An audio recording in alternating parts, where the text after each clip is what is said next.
Magandang araw sa inyong lahat. Ako nga pala si Rika. Bago pa lang ako sa unang trabaho ko bilang isang civil engineer nang mangyari ang karanasan kong yon. Sa isang mataong lugar sa Sampaloc ako nakakita ng mauupahan nun. Karamihan, bed space lang ang ino-offer. Pero maliit na kwarto talaga ang tsinaga kong hanapin. Ayoko kasi ng may kasama dahil halos katatapos lang ng pandemic nun. Nakakita naman ako ng mauupahan. Kaya nga lang may kamahalan. Kahit na literal na parang CR lang ang laki. Yun lang kasi ang nakita kong solo room noon at kailangan ko nang makalipat. Nang maglipat ako ng gabing yun, naulinigan ko ang pagbubulungan ng mga nakatambay doon habang nakatingin sa akin. Sabi ng isa, may titira na pala sa bakanting kwarto.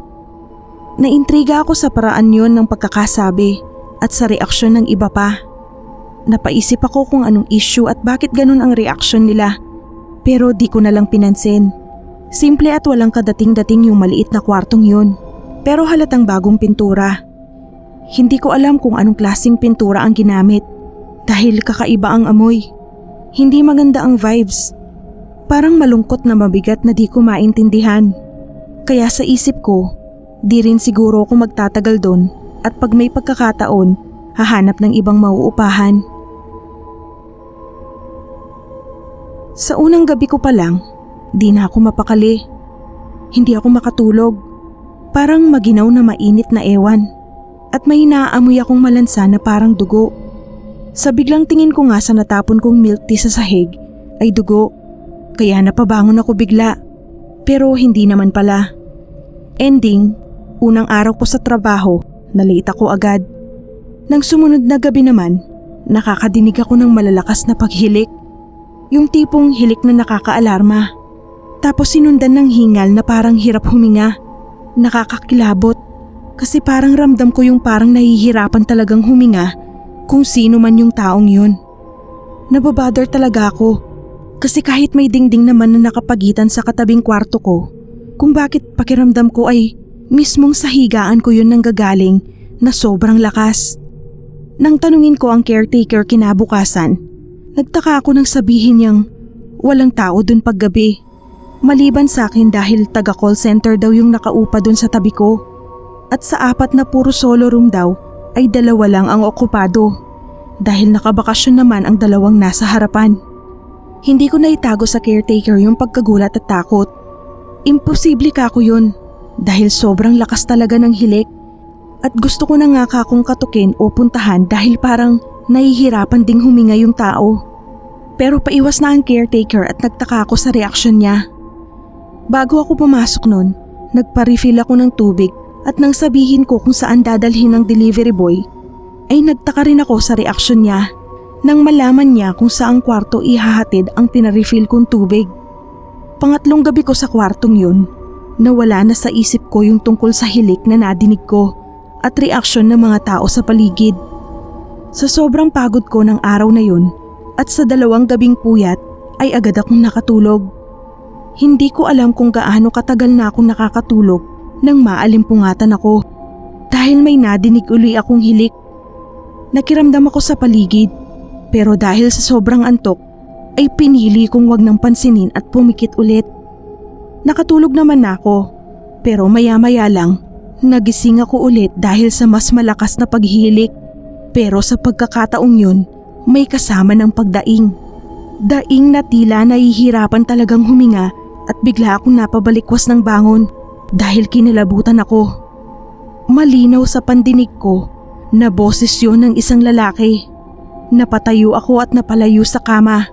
Pero muntik na akong madulas nang may matapakan akong basa.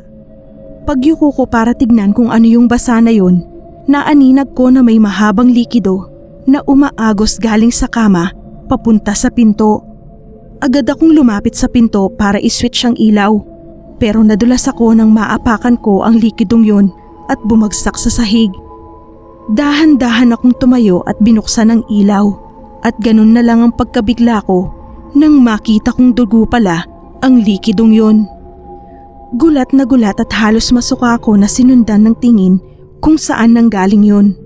At napatili ako ng malakas nang makita ko sa kama ang isang lalaking mataba na nakabulagta doon. Bloated na ang katawan at umaagos ang dugo mula sa bibig, ilong at tenga nito. Nagsisisigaw ako ng malakas. Tayong-tayo ang balahibo ko at nanginginig ang katawan ko sa matinding pagkabigla at takot. Hindi magkandatuto na binuksan ko ang pinto at nagtatakbo pababa. Pero kahit sa hagdan ay umaagos ang dugo. Nang makalabas ay sigaw pa din ako ng sigaw at humihingi ng tulong. Halos mawalan na ako ng malay sa sobrang takot. May ilang kalalakihan na nakatambay sa di kalayuan na agad nagtakbuhan palapit nang marinig akong sumisigaw. Tinanong nila kung anong nangyari. Humahagulgol ako at halos magkandabulol ako nang sabihin kong may patay na lalaki sa kama ko. Natigilan at nagkatinginan ang mga lalaki sa sinabi ko. Isa ang nagtanong kung ako ba yung bagong lipat sa unang kwarto. Nang sabihin kong ako nga, ay inakay at pinaupo muna nila ako sa isang tabi, binigyan ng tubig at pinakalma. Nagtataka ako na ganun lang sila kakalmado gayong sinabi kong may patay na lalaki sa kama ko. Kaya inulit kong sabihin yon. Nagsalita uli ang lalaking nagtanong sa akin at sinabi niyang alam nila ang sinasabi ko na may nakita akong patay na lalaki sa kama ko. Pero yun daw ay may 3 buwan na ang nakakaraan. Napatingala at napaawang ang bibig ko sa sinabi ng lalaki. Nagugulahan ako at nakaramdam ng inis na tila niloloko nila ako. Pero dumating ang caretaker na tinawag ng isa sa kanila at yun ang nagpaliwanag. Madami pa silang sinasabi pero halos hindi pumapasok yun sa nanlalaki kong ulo. Kilabot na kilabot ako. Ibig sabihin ay multo yon ng lalaking namatay dun mismo sa kwartong nirentahan ko at sa mismong kamang hinihigaan ko na may 3 buwan na pala ang nakakaraan. Parang hihimatayin ako nun sa nalaman ko. Hindi ko na pinatagal at nang umaga ding yon ay nagpasundo na ako sa mga magulang ko at dali-daling naghakot ng mga gamit.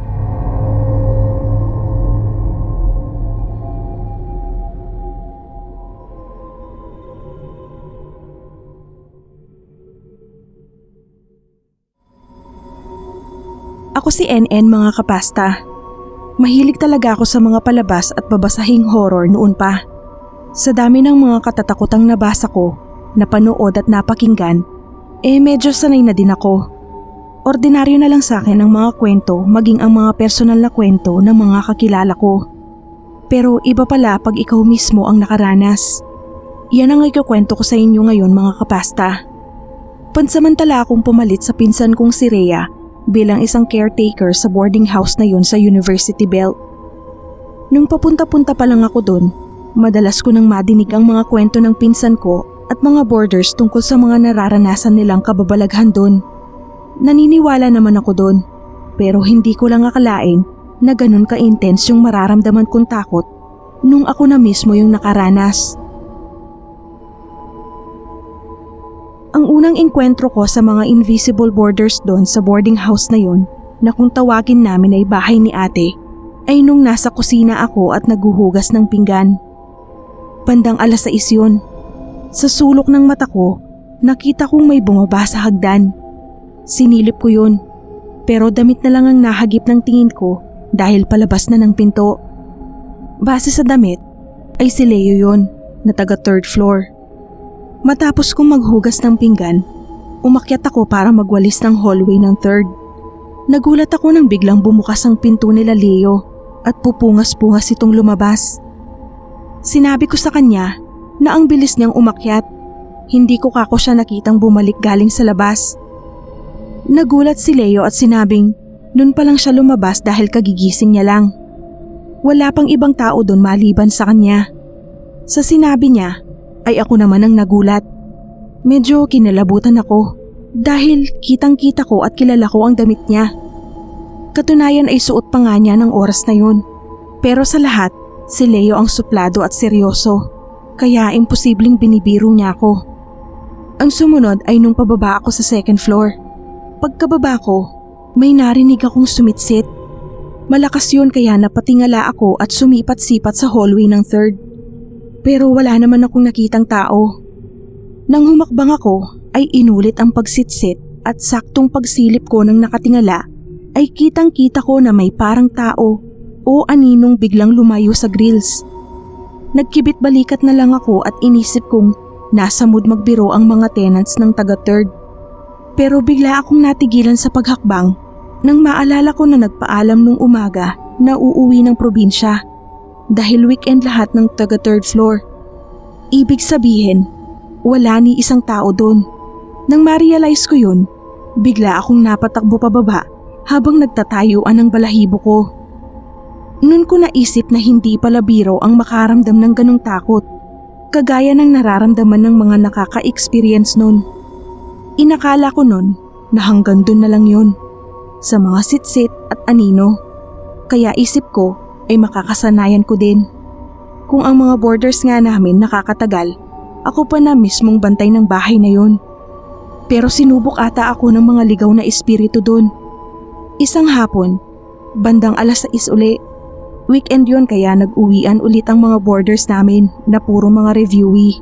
Maliban sa second floor na may isa kaming babae na working at panggabi. Kaya sure ako na nandun at natutulog pa dahil 10 PM pa ang pasok sa trabaho.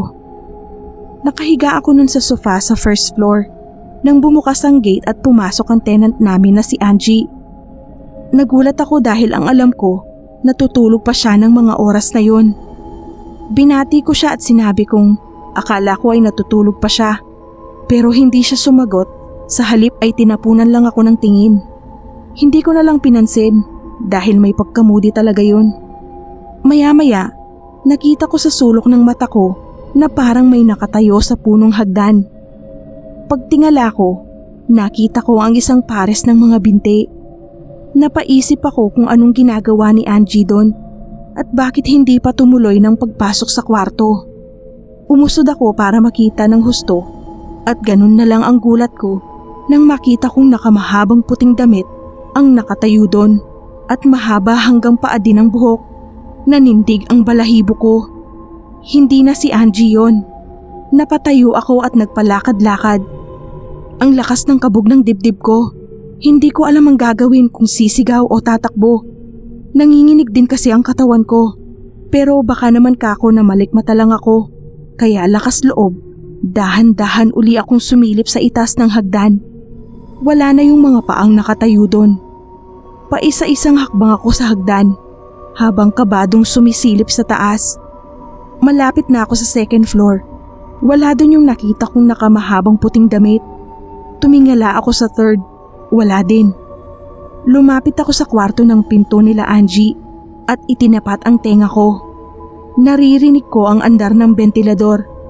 Nandun nga ito at baka natutulog pa. Kaya ipinasya kong bumaba na. Pero pagpihit ko ay napasigaw ako sa gulat nang makita ko ang babaeng nakaputing damit at mahaba ang buhok na nakatayo at nakaharap sa altar na nasa gawin ng masters. Hindi ako nakagalaw. Nanigas ang katawan ko sa takot. Pero nang biglang umikot ang ulo niya paharap sa akin, ay napakaripas ako ng takbo pababa. Nagkandahulog pa nga ako sa hagdan. Pero hindi ko na ininda ang sakit. Nagmamadali akong tumayo at tumakbo uli sa gate. Siyang bukas nito at pumasok ang pinsan kong si Rhea. Sinabi ko sa kanya ang nangyari at ng araw ding yon ay umalis na ako sa bahay ni ate.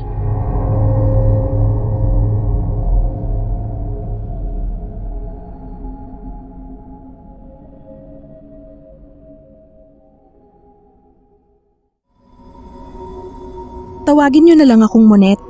Isa rin sa masugid na taga-subaybay ng channel na to. Taong 2013 nang mangyari yun. Halos may 10 taon na din, pero ewan ba't hindi ko talaga makalimutan.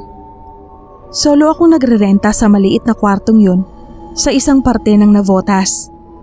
4 na kwarto yun na magkakatabi at halos dingding lang ang pagitan. Yung umuupa sa 2 unang kwarto, parehong mag-anak, at yung katabi ko naman na nasa dulo ay mag-live-in partner.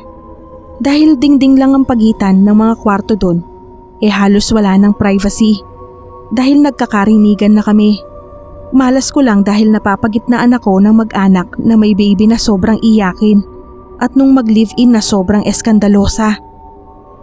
Dati ang nadidinig ko lagi doon, mga daing at halinghing sa tuwing nagtatalik sila. Pero nung mga sumunod na araw, napansin ko na puro iyak ng babae at sigawan na ang madidinig sa kanila, kasabay ng kalabugan at basagan ng mga gamit. Parang wala silang pakialam na nakakabulahaw na sila. Tapos nun, makikita ko na lang yung babae na puro black eye at pasa-pasa ang mukha at katawan. Hindi kami close ni Rose. Bihira nga ding magkabatian. Pero minsan, nagkasalubong kami sa hallway. Di ko napigilan ang sarili ko at nabati ko siya. Sabay sabi na, bakit nagtitiis siya sa partner niya sinasaktan naman siya. Naisip ko noon na baka magalit siya sa pakikialam ko. Pero hindi. Ngumiti lang siya ng malungkot sabay patak ng luha. Bago siya tuluyang pumasok sa kwarto niya, ay lumingon pa sa akin. Sabi niya, matatapos din daw ang lahat. Ilang beses pang naulit ang matinding pag-aaway nila hanggang isang gabi, yun na yata ang pinakamatindi. Gusto ko nang tumawag ng barangay nun dahil bukod sa napiperwisyo na kami, naaawa na rin ako kay Rose. Pero kahit isa sa amin ng mga tenants dun ay walang gustong makialam. Hanggang sa kusa ding tumahimik. Nakiramdam ako, walang kahit anong pagkilos akong nadidinig. At dahil tumahimik naman na at antok na ako, ay ipinasya kong matulog na din. Di pa ako katagalang nakakatulog nun nang maramdaman kong parang may nakatabi sa akin, pero hindi ako nagmulat ng mata. Tapos, nagulat na lang ako nang biglang may bumulong malapit sa tenga ko. Ramdam ko ang malamig na hininga ng kung sino man yun. Naunahan ako ng kilabot, kaya hindi ko nagawang makakilos. 3 beses niyang sinabi ang salitang tulungan mo ko. Nang lumingon ako, ay napabalikwas ako ng bangon nang makita ko si Rose. May tumutulong dugo sa mukha niya galing sa ulo. Napasigaw ako at bigla akong nagising. Nagpasalamat ako na panaginip lang pala yun. Pero ang lakas ng kabog ng dibdib ko. Kakaisip ko sa mag-asawa na dadala ko tuloy hanggang sa panaginip ko. Binaliwala ko at pinilit makabalik sa pagtulog. Bandang madaling araw na yun, naalimpungatan naman ako. Naramdaman ko kasi na parang may nagbukas ng pinto kina Rose. Nakiramdam ako, pero tahimik naman. Tiyempong nakaramdam din ako ng pag-ihi nun, kaya lumabas ako ng kwarto. Common CR lang kasi kami doon. Pagbukas ko ng pinto, ay nakita ko si Rose na nakatayo sa tapat ng pinto ng kwarto nila. Humakbang siya palapit sa akin. Nagulat ako nang makita ko siyang duguan. Nag-aalala ako at sinabihan ko na baka kailangan siyang dalhin sa ospital. Pero ngumiti lang siya at umiling. Sa nakikita ko ay malala ang kalagayan niya. Pero nagtataka lang ako na tila hindi naman niya iniinda yun. Hindi talaga ako makapaniwala na okay lang siya sa dami ng dugong tumatagas sa kanya. Kaya pinigilan ko siya sa braso. Pero nagulat ako nang mahawakan ko siya ay matigas ang hipo ko dito at iba din ang kulay. Napatingin ako sa mukha niya. Ngumiti lang siya ng malungkot at lumapit sa akin. Sabay bulong sa tenga ko at sinabing tapos na. Ramdam ko ang malamig na hininga niya at kinilabutan ako dahil naalala ko ang panaginip ko. Bumitaw siya sa pagkakahawak ko at nagpatuloy sa paglalakad. Dali-dali akong pumasok sa CR at balak ko ay susundan ko siya pagkatapos kong umihi. Hindi ko na kasi kaya. Paglabas ko ng CR, nakita ko namang lumabas ang lalaki mula sa kwarto. Gaya niya ay duguan din ito. Napaatras ako. Ilag at hindi ko gustong batiin man lang ito. Lumingon sa akin ang lalaki bago lumakad din palabas. Napaisip ako kung saan sila pupuntang dalawa. Nawirduhan ako sa mga kinikilos nila. Parehong sugatan at duguan, pero parang hindi man lang iniinda. Nag-alala ako na baka hindi pa sila tapos mag-away at baka kung ano pang mangyari. Kaya sa isip ko, pupunta na ako ng barangay para ipaalam. Iniwan nilang bukas ang pinto ng kwarto nila, kaya pagtapat ko doon ay hindi ko napigilang mapatingin. Lalagpas na sana ako nang bigla akong natigilan. Napahinto ako at saglit kong binalikan sa isip kung ano yung nakita ko na hindi agad nag-sink in sa isip ko. Bigla akong nakaramdam ng kaba. Bumalik ako at dahang-dahang sumilip sa bahagyang nakabukas na pinto. May nakita akong 2 pares ng paa na sa porma ay nakahiga at nahigit ko ang paghinga ko nang makita ko ang dugong nagkalat sa sahig. Pinanindigan ako ng balahibo sa nabubuong hinala sa isip ko. Ganun pa man ay nilabanan ko ang takot at pabiglang binuksan ng todo ang pinto. Pero mas nabigla ako sa nakita ko. Si Rose at ang lalaki parehong nakabulagta at naliligo sa sariling dugo. Napasigaw ako ng malakas sa pagkagimbal. Nagulantang naman ang mga kalapit kwarto ko at naglabasan. Nanginginig ang buong katawan ko na tila babagsak sa panghihina. Takot na takot ako. Hindi ko alam kung dahil sa nakita kong bangkay ni Rose at nung lalaki na nasa harap ko o dun sa lalaki at si Rose na nakausap ko ilang minuto pa lang ang nakakaraan. Alin sa kanila ang totoong nakita at nakikita ko? Paanong nangyaring nakita ko silang nakatayo at lumabas ng gate, ganung nandun sila at nakahandusay? Hindi ko na alintana ang pagkakagulo ng mga kalapit kwarto ko at mga barangay na tinawag nila. Nasa isang sulok lang ako habang nanginginig pa rin ang katawan at tila wala sa sarili. Napilit iniintindi ang nangyari. Maging nang kinakausap ako ng mga pulis na nag-iimbestiga, ay lutang ako at walang maisagot. Matagal din bago ako nakarecover at hanggang ngayon ay hindi ko pa din makakalimutan yun.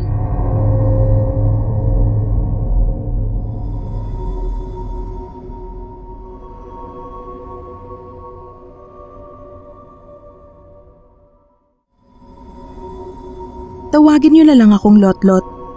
Kagaya ng mga sender dito, ay may karanasan din akong nakakatakot. Hanggang ngayon nga na pamilyado na ako at kinukwento ko na lang sa anak ko ang pangyayaring yun, ay tinatayuan pa din ako ng balahibo. During college days, nagdodorm ako noon malapit sa FEU, kung saan ako nagtitake ng kursong tourism. 3 months na kaming 4 na magkakaklase sa boarding house na yun. Actually, hindi talaga siya style dormitory. Buong bahay siya na pinapaupahan lang ang 3 kwarto dahil ginagawa lang namang bakasyonan ng may-ari. Kasama din namin doon si Ate Let. Sa 2 kwarto, puro mga reviewees ang tenant. Kami lang ang estudyante. At sa aming 4 nila Badet, Anisha at Miles, ako lang ang masasabi kong matapang. Bakit? Kasi ang mga kaklase kong yun, hindi na nauubusan ng takot sa katawan. Lagi na lang may kwentong kesyo may nakikitang bata sa hagdan. May kumakatok tuwing 3:00. May sumisitsit. Hindi na halos makapag-concentrate sa pag-aaral namin dahil mas nakapokus sa mga nakikita at nararamdaman ko no. Pati na din ang iba pang mga dormmates. Yung iba, mga kalalaking tao, mga paniwaliin din. Natatakot na nga lang ako sa kanila. Ganun ako ka-unbother sa mga katatakutang istorya nila. Not until ako na mismo ang makaranas. Nung partikular na gabing yun, nagkataong ako lang mag-isa sa kwarto namin. First time yun na nagsulo ako doon. Paano ba naman ay sabay-sabay na nag-uwian ang mga kasama ko sa mga probinsya nila. Long weekend kasi. Nakisabay naman pati yung mga nasa 2 kwarto. Ako lang talaga at yung caretaker na sa sala sa baba natutulog ang tao sa bahay.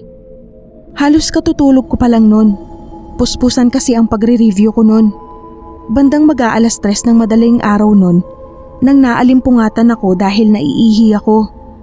Buti na lang nasa labas lang ng kwarto namin ng CR. Kaso, paglabas ko ng kwarto, may tao naman sa CR. Bukas ang ilaw at lumalagaslas ang tubig sa loob. Medyo nagtaka ako. Ang alam ko mag-isa lang ako doon. Si Ate Let at ang iba pang boarders ay sa first floor gumagamit dahil mas malapit sa kanila. Naisip ko na baka may biglang umuwi sa mga kasama ko habang natutulog ako at hindi ko namalayan. Wala akong nagawa kundi maghintay. Pero halos 15 minutes na, di pa din lumalabas ang tao doon. Gusto ko sanang katukin pero hindi ko kasi ugali yon. Nag-decide ako na sa baba na lang mag-CR kesa maghintay pa. Nakalagpas na ako ng pinto ng CR nang bigla yun bumukas. Kaya pumihit ako pabalik at hinintay na lumabas yung tao doon. Pero walang lumalabas. Kaya lumapit ako at pasimpleng sumilip. May nakatayong babae sa loob at nakatalikod.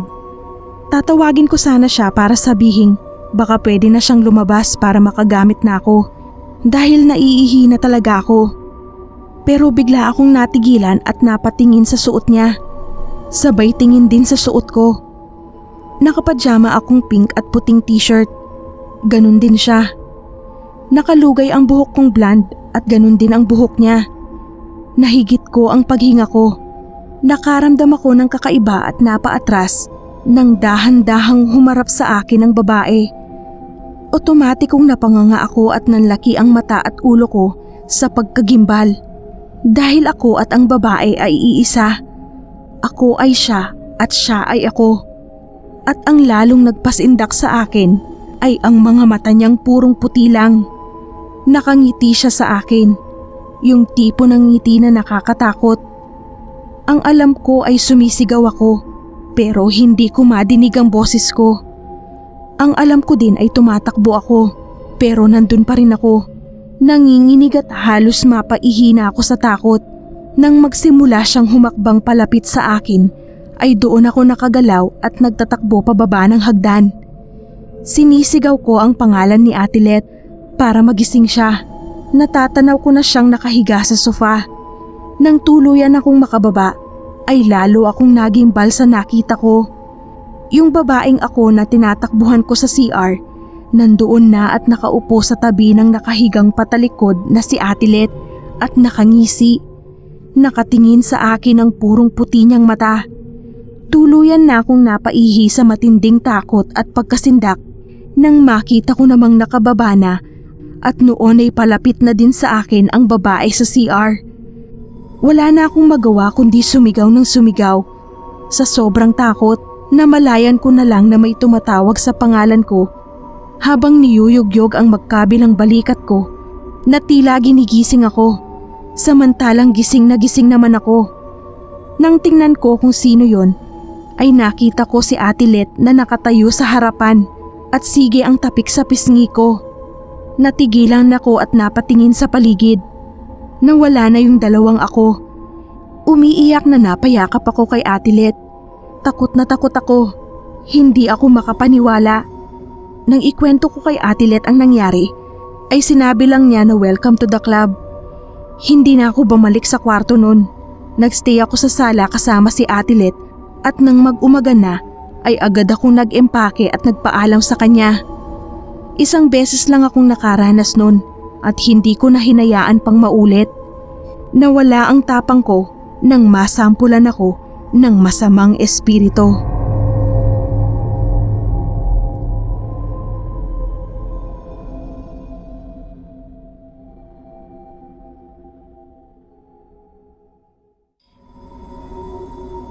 Magandang araw mga kapasta. Siyeng po ito na taga Bulacan. Meron po akong karanasan na gusto kong ibahagi sa inyo. Para sa akin, nakakatakot yun. Dahil hanggang ngayon sa tuwing maaalala ko, ay nagtatayuan pa din ang balahibo ko. Nangyari yun may 5 taon na ang nakakaraan. Kakauwi ko lang noon galing sa pabrikang pinapasukan ko. Pagdating sa tapat ng pinto ng kwartong inuupahan ko, ay muli akong napakunot ng noo nang mapansin ko sa paanan ang isang bungkos ng mga dilaw na rosas. Pangatlong beses na yon na nakakita ako ng mga yun doon. Hindi ko alam kung para sa akin o kung kanino galing. Wala akong ideya kung sino ang maaaring magbigay sa akin noon. Dahil una, lesbian ako. Kita naman sa pananamit ko. Pangalawa, bago lang ako sa lugar na yun at wala pa halos kakilala. Doon lang ako na destino kaya doon nangupahan. Kaya blanko ako kung bakit sa pangatlong pagkakataon ay may mga rosas sa tapat ng pinto ko. Nagpalinga-linga ako. Sarado na ang bahay ng kasera ko at wala nang tao sa paligid. Kagaya ng 2 nauna, tinapon ko uli sa basurahan ng mga bulaklak. Nagbibigay ako ng bulaklak sa babae, pero yung ako ang bibigyan, no way! Kinabukasan, Tinanong ko yung landlady ko. Wala daw din siyang alam, pero nahagip ng tingin ko ang pagkunot ng noo niya at pag-ilap ng mata nang marinig niya ang dilaw na rosas. Pero hindi ko na lang pinansin. Nang sumunod na gabi, nakaramdam ako ng relief nang wala akong nadat ng bulaklak dun sa pinto. Sa isip ko, mabuti at maagang nagsawa ang kung sino mang lokong yon sa pagbibigay ng bulaklak. Pagod ako ng gabing yon, kaya matapos maligo ay bumulagta na ako sa kama. Pero bigla akong nagulantang at napabalikwas ng bangon nang makita ko ang mga dilaw na rosas sa ibabaw ng side table. Bigla ko itong naihagis at napamura. Ang kasera ko lang ang may hawak na duplicate ng susi ng kwarto na yon. Kaya sigurado ako na may alam siya kung sino ang nagbibigay nun at nangahas pa na ipasok sa loob ng kwarto ko. Sa galit ko, kahit gabi na ay binalak kong kumprontahin ito sa bahay niya. Nakadugtong lang ng kwartong yun. Pero bago pa ako nakalapit sa pinto, ay napatigil ako nang makita kong may aninong nakatayo sa labas ng bintana. Hugis ng isang malaking lalaki. Napaatras ako at nakiramdam. Hindi tumitinag ang anino ng lalaki sa bintana na tila pinagmamasdan ako. Nakaramdam ako ng kaba. Nagpalinga-linga ako at naghanap ng kahit anong maipapamalo bago lakas loob na sumigaw at tinanong kung sino yon. Lalo akong kinabahan nang imbes na umalis ay lalo pang lumapit ang anino sa bintana na parang sumisilip pa. Kahit nangangatog sa takot ay nagtapang-tapangan ako at lumapit sa pinto, saka ipinukpok doon ang hawak kong pamalo. Ginawa ko yun para matawag ang atensyon ng kasera ko. Hindi ko naramdamang dumating ang kasera ko pero nawala ang anino sa bintana. Saka lang ako nakahinga. Hindi ko pinalagpas ang pangyayaring yun at sineta ko kinabukasan ng kasera ko. Todo tanggi siya pero kita ko ang tila pagkalito at pag-aalala sa mukha niya. Para siguruhin daw ang safety ko doon, ay pinaayos niya ang lock ng mga bintana at pinto at nag-request naman ako ng kortina sa mga bintana. Pero nang sumunod na gabi, nakainom ako at late na nakauwi. Medyo tipsy na ako noon. Palapit na ako sa pinto ng kwarto ko nang makita kong may lalaking nakatayo sa tapat ng bintana. Nakatalikod ito at nakasuot ng ternong barong. Napakunot ako at napaisip kung sino ito at anong ginagawa doon. Tatawagin ko sana ito at tatanungin. Pero gumapang ang kilabot sa katawan ko nang maalala yung anino sa bintana, kaya napaatras ako. Noon naman biglang humarap ang lalaking nakabarong at napasigaw ako sa gulat nang makita ko ang itsura nito. Tila isa itong bangkay na naaagnas at hawak nito ang pumpon ng mga dilaw na bulaklak. Nawala ang kalasingan ko at nagsisisigaw ako ng nagsisisigaw. Mukha ng kasera ko ang huli kong nakita bago ako nawala ng malay. Nang magising ako, muli akong nag-hysterical nang maalala ko ang nakita ko. Nang nahimasmasan ay sinabi ko sa kasera ko yon. At nagulat ako nang sabihin niyang hindi siya sigurado pero may kutob daw siya na multo ng anak niyang lalaki ang nakita ko. Hindi pa din daw ito siguro matahimik.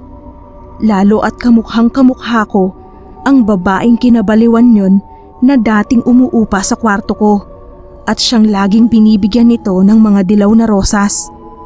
Ayon sa kasera ko ay nagbigti ang anak niyang dati ng may depresyon nang basti din ng babaeng kamukhang kamukha ko daw. Gulat at grabe ang kilabot ko sa kinukwento ng kasera ko. Kinabukasan ay agad-agad akong umalis sa paupahan na yon.